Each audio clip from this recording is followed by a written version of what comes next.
Yes students, welcome to the revision class of BCR.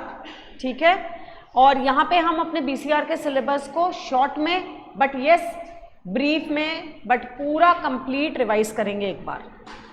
यहाँ पे आपको सबसे पहले बीसीआर के पैटर्न पे जरा 5 मिनट लगाते हैं, क्योंकि उसे करे बिना हमें जब तक वेटेज नहीं पता कौन से क्वेश्चन की कितनी है, हमें उसकी इंपॉर्टेंस रियलाइज नहीं होगी। ठीक है ना, आपको पता है BCR is a subjective exam, जहाँ पे आपको लिखना है, because basically it is business English, तो लिख के ही आप अपनी इंग्लिश एक्सप्रेस कर सकते हो। ऑब्जेक्टिव टाइप पेपर नहीं है। सब्जेक्टिव पेपर में सबसे बड़ा इशू जो होता है वो होता है चेकिंग या सब्जेक्टिविटी ऑफ द टीचर। जो आपके पेपर को पढ़ रहा है और वो कॉम्प्रीहेंड कर रहा है कि आपने क्या लिखा है, वो उस अकॉर्डिंग आपको मार्क्स देगा। मीन्स आपकी ग्रामर फ्लॉलेस होनी चाहिए, आपके टेंसेस फ्लॉलेस होनी चाहिए, एक्सप्रेशन फ्लॉलेस होना चाहिए, तब आपको 35 प्लस आउट ऑफ 40 मार्क्स मिल सकते हैं बीसीआर में। बीसीआर का आपका पेपर 2 है। पेपर 2 के कौन से 2 पार्ट्स हैं? पार्ट 1 है आपका बिजनेस लॉज और पार्ट 2 है आपका बीसीआर। हम यहाँ डील कर रहे हैं बीसीआर से। जो क्वेश्चन नंबर 7 से बिगिन होता है, क्वेश्चन 1 to 6 आपके पार्ट 1 में आते हैं, और पेपर 2 के पार्ट बी में आपका आता है क्वेश्चन नंबर 7, 8, 9, 10 एंड 11।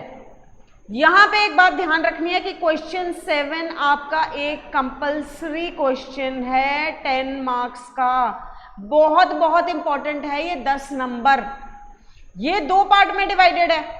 एक पार्ट है इसका नोट मेकिंग और एक पार्ट है इसका कॉम्प्रिहेंशन।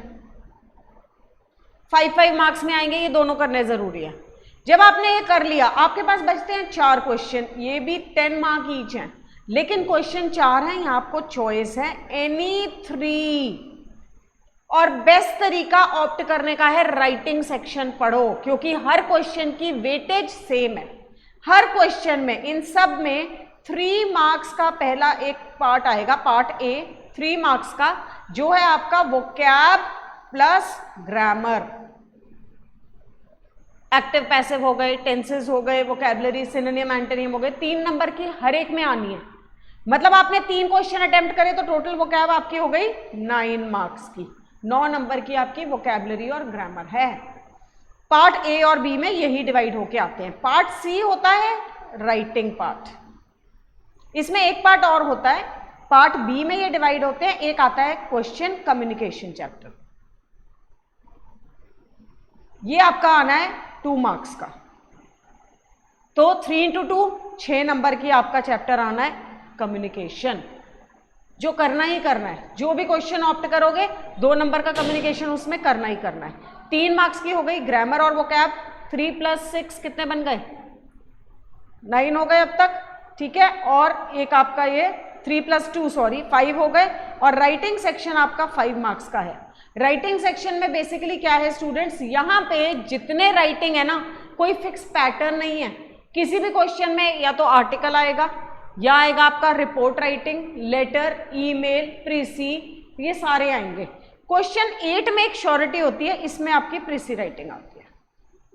बाकी 9, 10, 11 जो हैं, इसमें आर्टिकल और आपके क्या है topics, letter writing, emails, resume writing भी है, ये सारे, कोई भी रिपोर्ट राइटिंग है, ये सारे आ सकते हैं। तो जब हम चॉइस कर रहे हैं इन क्वेश्चन में से, कई बच्चे तो कहते हैं कि क्वेश्चन 8 ना हमेशा चूज कर लेना चाहिए, क्योंकि प्रीसी लिखनी, एक समरी लिखनी इजी और कंफर्टेबल है, हर कोई लिख लेता है, उसे मुश्किल नहीं है। बाकी 3 बच जाएंगे, उनमें 2 चॉइस देख लेना। अगर आप लेटर राइटिंग में लगता है आप यू फील मोर कॉन्फिडेंट, वो अटेम्प्ट कर लीजिए। अगर आपको लगता है कि मैं लेटर नहीं अच्छा लिख सकती, आर्टिकल बेटर लिख सकती हूँ या रिज्यूम बेटर, तो वो अटेम्प्ट कर लो। तो आपकी अटेम्प्ट होनी चाहिए अकॉर्डिंग टू राइटिंग सेक्शन, क्योंकि ये 5 नंबर की वेटेज है। अब हम स्टार्ट करते हैं बच्चे सबसे पहले कम्युनिकेशन चैप्टर से। Communication chapter 6 marks in all आना है, 2 नंबर का एक क्वेश्चन आना है। इस चैप्टर को भी डिफरेंट पार्ट्स में डिवाइड किया गया है। पहला, कम्युनिकेशन क्या है, उसकी कैटेगरीज और टाइप्स क्या हैं। सेकेंड पार्ट इसका कवर करता है कम्युनिकेशन में नेटवर्किंग कौन कौन सी होती है। नेटवर्किंग यानी एक कंपनी के अंदर कौन सा कम्युनिकेशन बेस्ट है जो उसकी नीड्स को मीट करता है। थर्ड पार्ट इसका होता है कि कम्युनिकेशन के कैरेक्टरिस्टिक या फीचर क्या है, इफेक्टिव कम्युनिकेशन में क्या क्या होना चाहिए। और फोर्थ पार्ट होता है बैरियर्स इन कम्युनिकेशन, बाधाएं क्या आती हैं आपस में कम्युनिकेट करने में, क्या प्रॉब्लम्स आती हैं। इसको थोड़ा फास्ट में करेंगे क्योंकि ये चैप्टर बहुत ईजी है और ये ना वन टाइम रीड में समझ आने वाले चैप्टर्स में से एक है। तो कहता है कम्युनिकेशन क्या है, process of exchange of ideas. मैं आपको एक लेक्चर दे रही हूं, मैं क्या कर रही हूं, कम्युनिकेट कर रही हूं, जो शब्दों के थ्रू, एक्शंस के थ्रू, सिंबल्स के थ्रू, ड्राइंग्स के थ्रू, हंसने रोने हाथ हिलाने हर एक चीज के थ्रू हम कोई मैसेज कन्वे कर रहे हैं। It is not only words. कई लोग सोचते हैं कम्युनिकेशन का मतलब है बोलना या लिखना, वर्ड्स के बिना भी कम्युनिकेट होता है। मैं अगर आपसे गुस्सा हूं और मैंने आपको देख के ऐसे फेस बना दिया, फ्राउन है मेरे फेस पे, आप समझ गए ना क्या कम्युनिकेट करा मैंने, I am not happy with you, I don't like you. ठीक है, कोई फ्रेंडली, कोई इस तरह से बैठा है तो वो क्या शो कर रहा है, फ्रेंडली एटीट्यूड है। कोई इस तरह से बैठा है मतलब परेशान है वो बेचारा। तो कम्युनिकेशन के बहुत बहुत तरीके हैं। कहता है कि communication day to day life का एक इंपॉर्टेंट एस्पेक्ट है। It is the process of exchanging information ideas through verbal and non verbal both mediums. शब्दों के थ्रू या बिना शब्दों के मैसेज कन्वे करना। प्रोसेस ऑफ कम्युनिकेशन ये आपके लिए जरूरी है।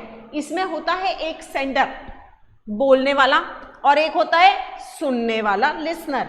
सेंडर ने डिसाइड करा कि मैंने ये लेक्चर देना था, मेरे लिए बेस्ट तरीका क्या है, मैं बोल के अपने बच्चों को लेक्चर दूं, साथ में मैं एक पीपीटी प्रिपेयर कर लूं जहां से उन्हें समझ आए।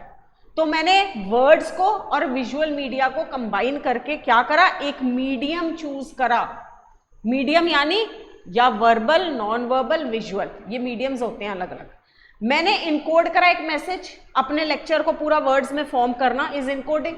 सोचा मैं किन शब्दों में आपको समझाऊंगी और उस मीडियम के थ्रू बोलना, इस टाइम मेरा मीडियम है, आप तक ये मैसेज कन्वे करा। आप कौन हो, डिकोडर। मैं कौन हूं, इनकोडर, जिसने कोड बनाया, नॉट एग्जैक्टली कोड, शब्दों का गोलमोल करा और आपको ये डिलीवर कर दिया। आप डिकोडर हो जो इसको डिकोड करोगे, यानी मेरे शब्दों से मीनिंग आपने निकाला। और एक इंपॉर्टेंट चीज कम्युनिकेशन में कि जब रिसीवर उस मैसेज को रिसीव करता है तो उसे एक फीडबैक जरूर देना चाहिए सेंडर को। अब ये क्यों जरूरी है, मैंने अपनी तरफ से तो लेक्चर दे दिया, मे बी आप सुन ही नहीं रहे थे, आपको समझ ही नहीं आया, तो उस लेक्चर की वैल्यू जीरो है बिल्कुल। Communication is always a two way process. एक तरफ से इंफॉर्मेशन गई तो एक तरफ से फीडबैक भी आया। मुझे पता भी तो चले कि बच्चों को लेक्चर में क्या प्रॉब्लम हुई, क्या समझ में आया, क्या नहीं आया। ठीक है, तो आपने अगर डेफिनेशन आ जाए तो यही लिखना है, communication is a process of exchanging information, ideas, thoughts, कुछ भी लिख दो, जरूरी नहीं है सेम वर्ड यूज करो। In this process a sender encodes a message using a medium word mention करना है, sends it to the receiver who decodes the message and then sends a feedback। सिर्फ इतना लिखना है, 2 नंबर आपके हैं। फिर कहता है कैटेगरीज ऑफ कम्युनिकेशन। ये बहुत बहुत इंपॉर्टेंट पार्ट है। कम्युनिकेशन को हमने डिवाइड करा है 2 तरह से, based on communication channel and based on purpose and style. आपको ऐसा कंप्लीट क्वेश्चन कभी नहीं आएगा क्योंकि ये बहुत वास्ट है। अगर मैं कम्युनिकेशन चैनल भी कहूँ ना तो 2 पेज का तो यही है, ये 2 नंबर में नहीं आ सकता। सिंपली क्या आ सकता है question, what is verbal communication, what is non verbal communication, या what is visual communication. Verbal में भी इसे 2 तरह की बताई हैं, written and oral, both are verbal.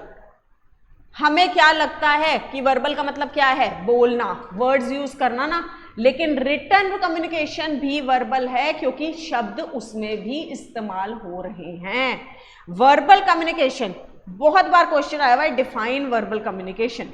तो आप क्या कहोगे, it is use of words and language to deliver the message. It can be of 2 types, written as well as oral. Written के एग्जाम्पल दे दो 1-2, ईमेल, रिपोर्ट, SMS, टेक्स्ट करना किसी को रिटन कम्युनिकेशन है। ये डिपेंड करता है किस स्टाइल में आप लिख रहे हो, कैसी ग्रामर यूज कर रहे हो, कैसी वोकैबुलरी यूज कर रहे हो, उतनी इफेक्टिव कम्युनिकेशन होगी। दूसरा इसका तरीका क्या है, oral communication, talking, face to face classes, online classes, telephone पे बातें, chit chatting, video conferencing, all these are means of oral. पर समझना जरूरी है कि वर्बल में रिटन और ओरल दोनों आते हैं। अगर आपको क्वेश्चन वर्बल पे आता है तो 2 लाइनें पहले रिटन के बारे में लिखो, 2 ओरल के बारे में लिखो, छोड़ना नहीं है ये। इफेक्टिवनेस ओरल कम्युनिकेशन की केस पे डिपेंड होगी कि कितना आपका टोन इफेक्टिव है, आप कितनी फास्ट या कितना स्लो बोल रहे हो, एसेंट कौन सा यूज कर रहे हो, बच्चों को समझ आ भी रहा है आपका बोला हुआ कि नहीं। तो oral communication depends a lot on the tone of the speaker. ये बात हुई हमारी वर्बल की। अब आती है नॉन वर्बल। नॉन वर्बल यानी विदाउट यूजिंग वर्ड्स। ये बस माइंड में रख लेना, मैम ने बोला है नॉन वर्बल जहां वर्ड्स यूज नहीं होते। It is sending and receiving messages without using words, wordless messages. ये हेल्प करते हैं वर्बल कम्युनिकेशन थॉट्स को और उसमें ऐड ऑन करते हैं। अब मैं आपको बताती हूं, इसके अंदर भी डिफरेंट कैटेगरीज है।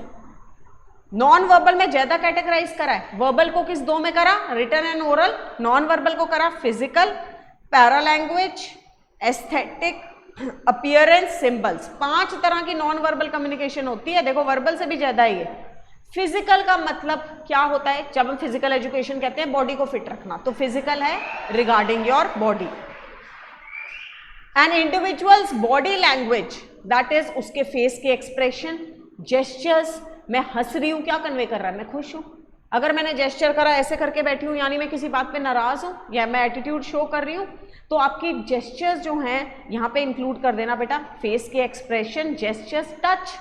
अगर किसी को आपने लेटर से सॉरी बोलना है, ठीक है, मुंह से नहीं बोला पर जाके उसे हक कर लिया, तो वो समझ गया कि he wants to make up with me. ये क्या हुआ, फिजिकल कम्युनिकेशन। शब्दों का इस्तेमाल नहीं करा पर आपके एक्शन ने शो कर दिया। स्माइल करना means you are liking something. Frown करना, गुस्सा हो आप। क्लेंचिंग ऑफ हैंड्स, ये डिपिक्ट क्या करता है, नर्वसनेस, टेंशन। ये सब इमोशन ट्रांसमिट करते हैं विदाउट यूजिंग वर्ड्स।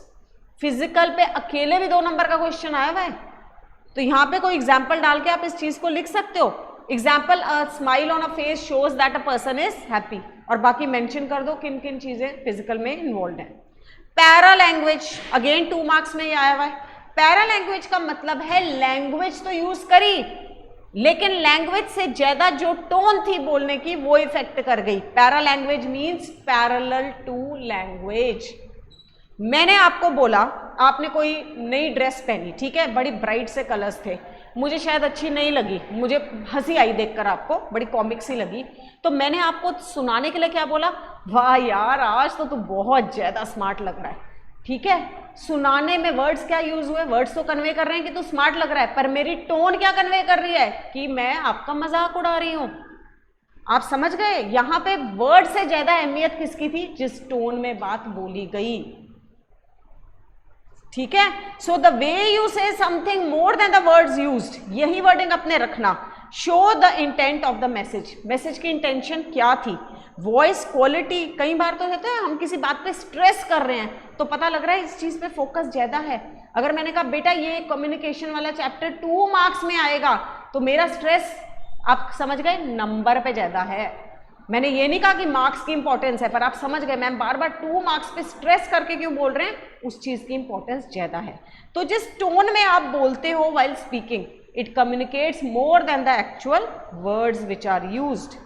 एक हमारी एस्थेटिक कम्युनिकेशन भी होती है। Aesthetic is basically related to, you can say nature के साथ कह लो, कुछ क्रिएटिविटी के साथ कह लो।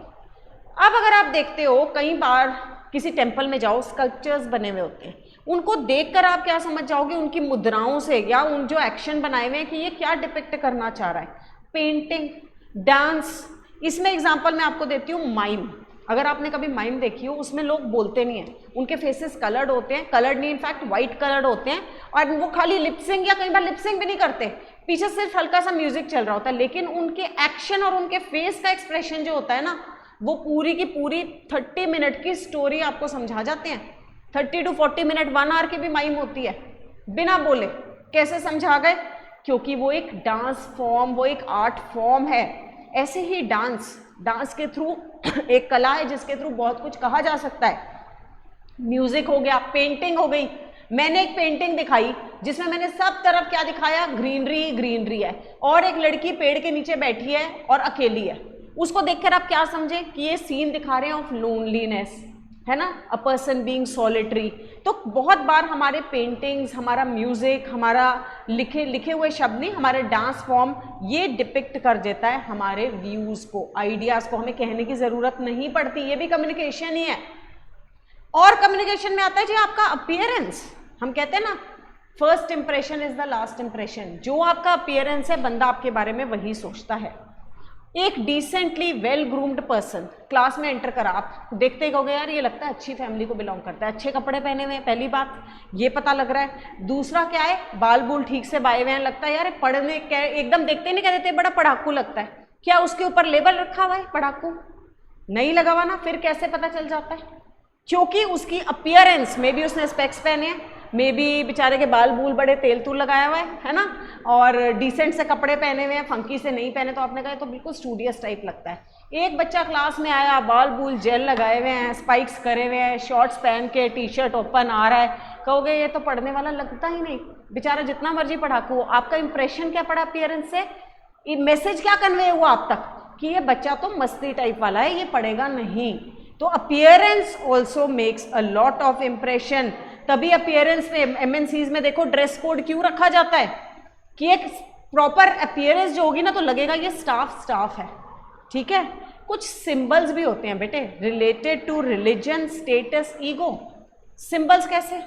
अब इसका मैं आपको एक एग्जांपल देती हूँ। सपोज मैंने गले में एक लॉकेट पहना है, फाइन, और उस पे ओम बना हुआ है। सिंबल तो नहीं कह रहा हिंदू धर्म, ओके, या इक्यूमकार बना है। सिंबल तो नहीं कह रहा कि ये सिख रिलीजन के हैं मैम, पर वो इक्यूमकार क्या सिंबल शो कर रहा है? एक आपको एक मैसेज कन्वे कर रहा है that I belong to Sikh religion. तो कुछ सिंबल्स, कुछ स्टेटस सिंबल भी हैं बड़े भाई। एक पर्स लेकर आया, ठीक है, ऊपर चलो वर्ड्स लिखे थे, पर ऊपर लिखा हुआ था ये गुच्ची का पर्स है। अब आपने क्या स्टेटस लगा लिया उसका? ये तो बड़ा हाई फाई बंदा है, she is a rich, you can say person, और he is a rich person. क्या उस पे ये लिखा था मैं बहुत अमीर हूं? समझे आप? तो वो सिंबल ने कन्वे क्या कर दिया? उसकी फेम या उसकी वेल्थ कन्वे हो गई थ्रू सिंबल। तो सिंबल रिलीजन और स्टेटस दोनों को कन्वे कर सकते हैं। ये भी एक कम्युनिकेशन है। कम्युनिकेशन का मतलब सिर्फ बातें करना नहीं है, किसी तक कोई इंफॉर्मेशन या मैसेज पहुंचाना इस कम्युनिकेशन। ठीक है बच्चा, यहां तक आपको बात समझ में आई? अब आते हैं जी हम विजुअल पे।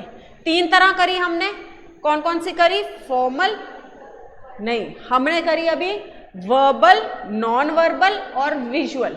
विजुअल से क्या समझ आता है? विजुअल एड्स क्या होती हैं? देखकर कुछ सीखना। पीपीटीज क्या हैं? विजुअल एड्स हैं। तो विजुअल एड के थ्रू बहुत कुछ कम्युनिकेट किया जाता है। पीपीटी में जरूरी थोड़ी है कि लिखा होगा, कुछ टेक्स्ट होगा, वर्ड्स होंगे, नहीं, आप कोई पिक्चर के थ्रू, कोई कलर कॉम्बिनेशन के थ्रू भी कुछ शो कर सकते हो। ग्राफ बने होते हैं, वो अपने आप में सिंबलाइज कर देते हैं कि ये ग्राफ है जिसका 70% ग्रीन है, 30% ब्लैक है। तो आपको कुछ समझ आ गया कि कोई रेशियो कंपेयर कर रहा है 70:30। इतना मैसेज कन्वे हो गया ना।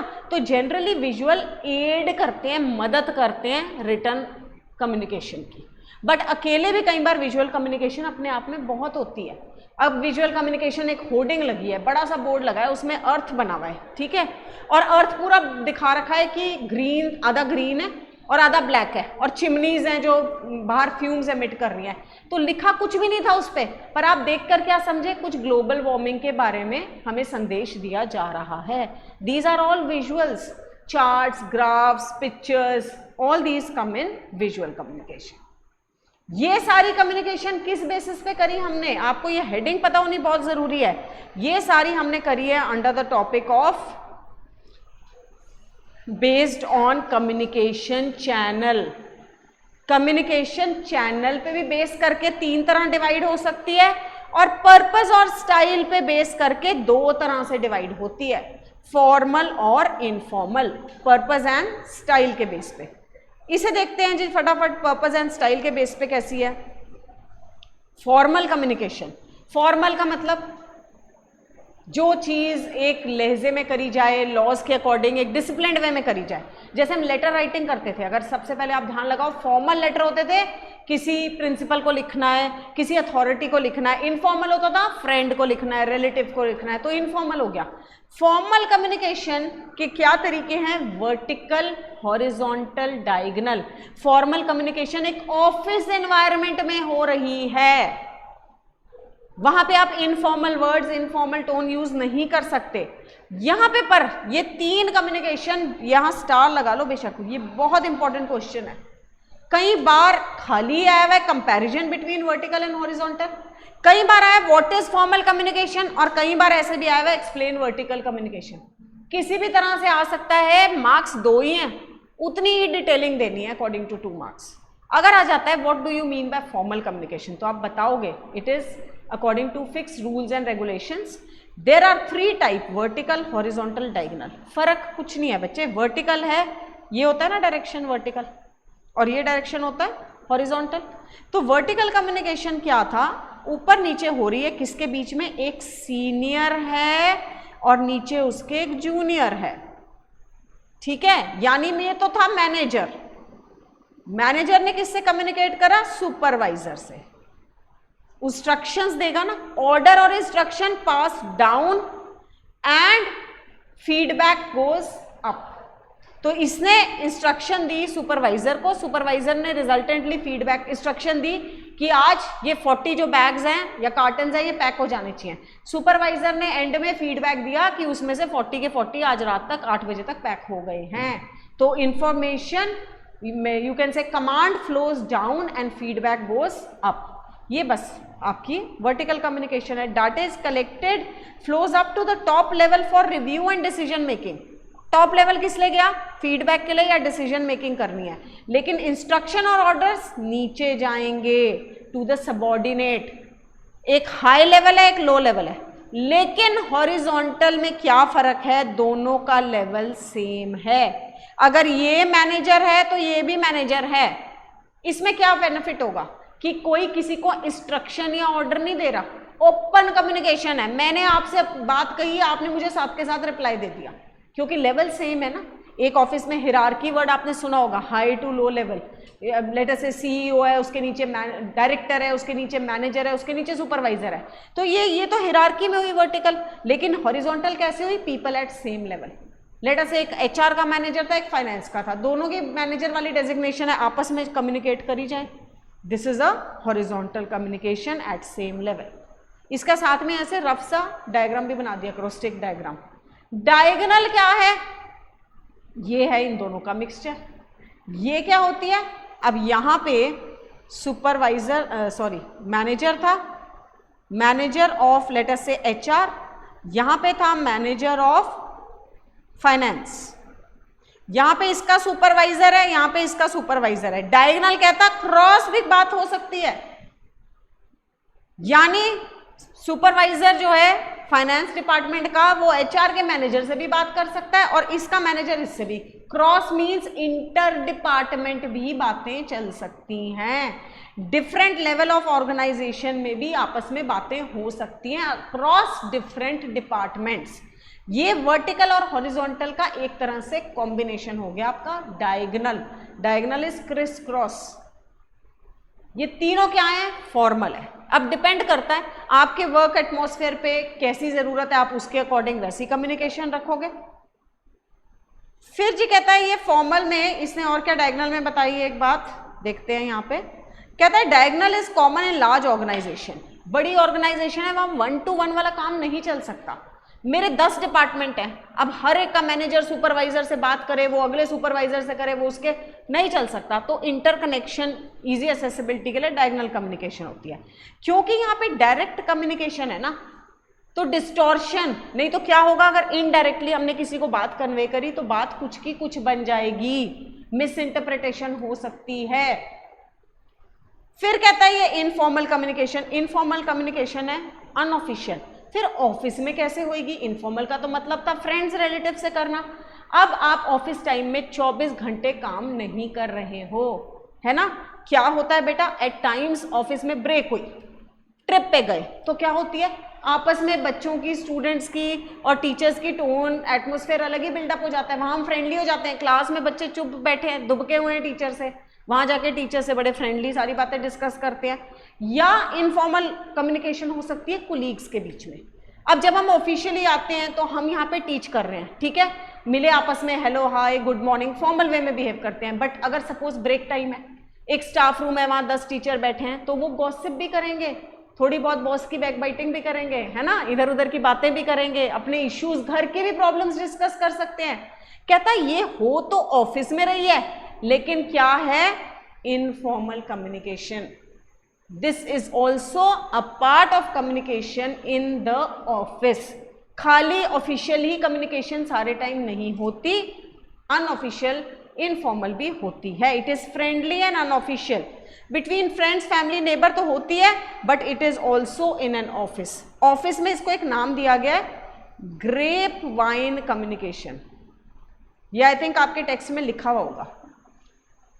क्यों जरूरी है? कहता है भाई मैन एक सोशल एनिमल है ना, वो सारे टाइम फॉर्मल एटमॉस्फेयर में नहीं रह सकता, उसे भी थोड़ा सा स्ट्रेस बस्टर, अपनी फीलिंग्स, अपने इमोशंस एक्सप्रेस करने का मौका चाहिए। तो वो किसके थ्रू करता है? इनफॉर्मल कम्युनिकेशन के। एक हम इसमें जल्दी से टॉपिक और करते हैं, ये है नेटवर्क। ये काफी कुछ इससे सिमिलर है, 2-3 पॉइंट बिल्कुल सिमिलर हैं, आपको समझने की जरूरत नहीं पड़ेगी। नेटवर्क इन कम्युनिकेशन, नेटवर्किंग यानी एक जगह पे कम्युनिकेशन किस तरह की होनी चाहिए। अगर मेरे ऑफिस में 10 जने हैं तो वहां कम्युनिकेशन पैटर्न अलग होगा, 100 जने हैं तो अलग होगा, 1000 हैं तो अलग होगा, depending on the requirement, the strength of the organization and number of people there. कहता है communication network refers to the pattern which is used by the members in an organization. कई कंपनीज में पहले ही डिफाइंड नेटवर्क होता है, इसी according चलना है भाई, सुपरवाइजर ने मैनेजर को ही रिपोर्ट करना है, किसी तीसरे को नहीं करना, पहले ही बता दिया जाता है। Structure of communication depends on size of organization and the channel which is used. Simple इसमें पढ़ो बच्चा, वर्टिकल कम्युनिकेशन। अभी मैंने आपको इस सुपरवाइजर सबऑर्डिनेट एग्जांपल दिया ना, ये कौन सा था?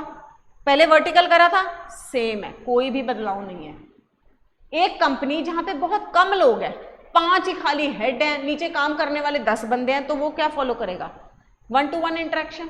ऊपर के हेड ने नीचे वाले जूनियर को ऑर्डर दिया, जूनियर ने काम पूरा किया, मुझे वापस बता दिया क्या काम करना है। तो this happens in high ranking employ and subordinate, immediate feedback is available. ये छोटी ऑर्गेनाइजेशन में चल सकता है, या चलेगा वहां पे सर्किट।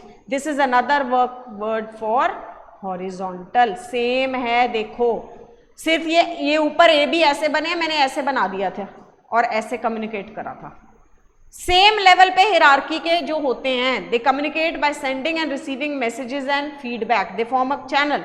ए ने भेजा मैसेज देखो बी को, बी ने फीडबैक भेजा ए को, इररिस्पेक्टिव, दोनों फ्रेंड भी हो सकते हैं, कुलीग भी हो सकते हैं, साथ में काम करने वाले हो सकते हैं, कुछ भी हो सकते हैं, they are generally at the same level. सिर्फ फर्क क्या है, वर्टिकल में हाई और लो लेवल है, इसमें सेम लेवल है, कुछ नहीं है। एक समझने वाला बहुत इंपॉर्टेंट यहाँ पे है chain network, very important. Chain कैसे फॉर्म होती है? कड़ियां जुड़ती हैं जब, है ना, ऐसे ही ये चेन है। अब इस चेन में थोड़ा सा ये समझो बेटा कि चेन नेटवर्क में कम्युनिकेशन ना टॉप टू डाउन फ्लो हो रही है, पर इसमें लेवल बहुत सारे हैं। जैसे सपोज ये कंपनी का था सीईओ, इसके नीचे हैं ई और बी 2 डायरेक्टर, डायरेक्टर के नीचे है मैनेजर, मैनेजर के नीचे कौन आया फिर भाई? सबऑर्डिनेट लेक्चर से। अब एक्सपेक्टेड क्या है? क्या सबऑर्डिनेट मैनेजर को इंफॉर्मेशन देगा? नहीं, सीईओ डायरेक्ट सबऑर्डिनेट से नहीं बात करेगा। एक कंपनी का सीईओ है, वो अपने सबऑर्डिनेट को ही नहीं कहेगा इतना सामान पैक करके भेज दे, वो किसको कन्वे करेगा? डायरेक्टर को, डायरेक्टर मैनेजर को, मैनेजर सबऑर्डिनेट को। दोनों केसेस में ऐसे ही हो रहा है, ये 2 डायरेक्टर थे, 2 मैनेजर थे, 2 सबऑर्डिनेट, मतलब इंफॉर्मेशन लेवल्स में फ्लो कर रही है। अभी तक हम 1-to-1 ही कर रहे थे, एक से दूसरा, दूसरे से एक, इसमें लेवल बढ़ गए। इसमें एक बेनिफिट क्या है? रिस्पॉन्सिबिलिटीज शेयर हो जाती है, नो डाउट, लेकिन एक नुकसान क्या है सबसे बड़ा? टाइम वेस्टेज है भाई। मैंने डायरेक्टर को बोला, उसने 2 दिन बाद मैनेजर को बोला, उसने और 3 दिन बाद सबऑर्डिनेट को बोला, फिर सबऑर्डिनेट ने बताया ये काम हो गया, इसने इसको बताया, इसने इसको बताया, तो महीना तो इसी में निकल गया। छोटे से काम में, वेस्टेज ऑफ टाइम। और सबसे बड़ी बात कि जितने लेवल क्रॉस करेगी मिसकम्युनिकेशन होएगी। एक गेम होता है चाइनीज विस्पर, लाइन में 10 बच्चों को खड़ा कर देते हैं, एक के कान में बोला, वो सेकंड के, थर्ड के, फोर्थ के, तो जो एंड वाला है वो कुछ और ही स्टेटमेंट बोलता है, क्योंकि वो जितने चैनल से पास होएगी, आदत होती है ना इंफॉर्मेशन डिस्टॉर्टेड होएगी। आप एग्जैक्ट वर्ड्स किसी के एक को बोल दोगे, एक दूसरे को बोलेगा, वो एक वर्ड बदल दिया, दूसरे ने तीसरे को बोला, उसने और 2 वर्ड बदल दिए, तो इंफॉर्मेशन बोली कुछ, सीईओ ने बोला कुछ था, बेचारे सबऑर्डिनेट तक इंफॉर्मेशन कुछ और ही पहुंच गई। यहाँ पे चांसेस ऑफ मिस इंटरप्रिटेशन बहुत रहता है, पर इसका बेनिफिट किस जगह है? बड़ी कंपनी में, जहाँ पे एक 1 to 1 नहीं हो सकता, बहुत लोग इन्वॉल्व हैं, तो डिफरेंट लेवल पे सबको डिवाइड करना पड़ता है। फिर एक कहता है जी बस 2 और है बच्चा, व्हील एंड स्पोक नेटवर्क। ये चरखा देखा है, व्हील, ये उसकी तरह चल रहा है, ये स्पोक से अटैच्ड है। यहां से आपको डायग्राम से ही आइडिया लग गया होगा कि ये कौन है, लीडर। ये इंफॉर्मेशन कर रहा है अपने सारे बंदों को। एक मेन बंदा होता है जो सबको इंफॉर्मेशन दे रहा है, वो सारे के सारे उसी को फीडबैक दे रहे हैं। एक तरह से तो अच्छा है, 1 to 1 इंटरेक्शन है। बॉस है और उसने सारों को इर्रेस्पेक्टिव, ये पीएन था, ये स्कूल का टीचर था, ये कोई और मैनेजर था, बॉस ने सबको सेम समझा कि तू भी मेरे से बात कर, तू भी मेरे से ही बात करना, तू भी मेरे से ही करना, ठीक है। तो सेंटर फिगर ने सारा कंट्रोल अपने ऊपर रखा, single controlling authority who gives work to all employees under him, और सबने उसी को रिपोर्ट करना है। पीएन भी जाके सर को ही बोलेगा, टीचर भी जाके सर को ही बोलेगा, हर कोई बोलेगा। छोटे बिजनेस में तो चल जाएगा, पर बड़े बिजनेस में आप उस सर की सरदर्दी सोचो कि कितनी बड़ी है उस लीडर की। हर बंदा आके उसी के पास कंप्लेन कर रहा है, हर एक प्रॉब्लम उसके पास आ रही है, जबकि चेन नेटवर्क में क्या हो रहा था, काम डिवाइड हो रहा था। यहाँ पे सरदर्दी इस सेंटर पर्सन की बढ़ जाती है, और मोर ओवर अगर वो सेंटर पर्सन केपेबल नहीं है तो सारा का सारा आपका डिपार्टमेंट ऑर्गेनाइजेशन फ्लॉप हो जाएगी। मैंने तो ऑर्डर दे दिया क्योंकि मुझे किसी से पूछना नहीं था, लेकिन मेरे ऑर्डर, मेरा जो कहा गया था वो गलत था, मेरा डिसीजन गलत था, तो पूरा का पूरा काम ठप। यहाँ पे रिस्पॉन्सिबिलिटी बहुत बड़ा फैक्टर है, यही इन्होंने बात बताई है। लास्ट है जी आपका स्टार नेटवर्क। स्टार नेटवर्क तो फ्री नेटवर्क है। स्टार के होते हैं ना साइन, तूने मुझे कम्युनिकेट करा, मैंने तुझे करा, ओपन ऑर्गेनाइजेशन है, कोई लीडर नहीं है, कोई फॉलोवर नहीं है जी, सारे के सारे ही हेड बने हुए हैं। ए ने बी को बोला, ए ने सी को बोला। स्टार की तरह क्यों फॉर्म्ड है? Anyone can convey to anybody. बड़े कम ऑर्गेनाइजेशन में इतनी लिबर्टी मिलती है वैसे कि आप किसी को भी कुछ कह सकते हो, किसी से भी कुछ सुन सकते हो, बट ये स्टार नेटवर्क का फीचर है। एक सेकेंड इसे बस पढ़ लेते हैं। There are multiple channels open between all the members, you can communicate to anyone and exchange information freely. सबसे सिर्फ एक बेनिफिट है, फ्री फ्लो ऑफ इंफॉर्मेशन, कोई हिंड्रेंस नहीं है, किसी की इंटरफेरेंस नहीं है, मेरे मन में जो आया मैंने बोल दिया। ठीक है जी, मुझे लगता है बच्चा कि अब हमें नेक्स्ट टॉपिक विल कंटिन्यू।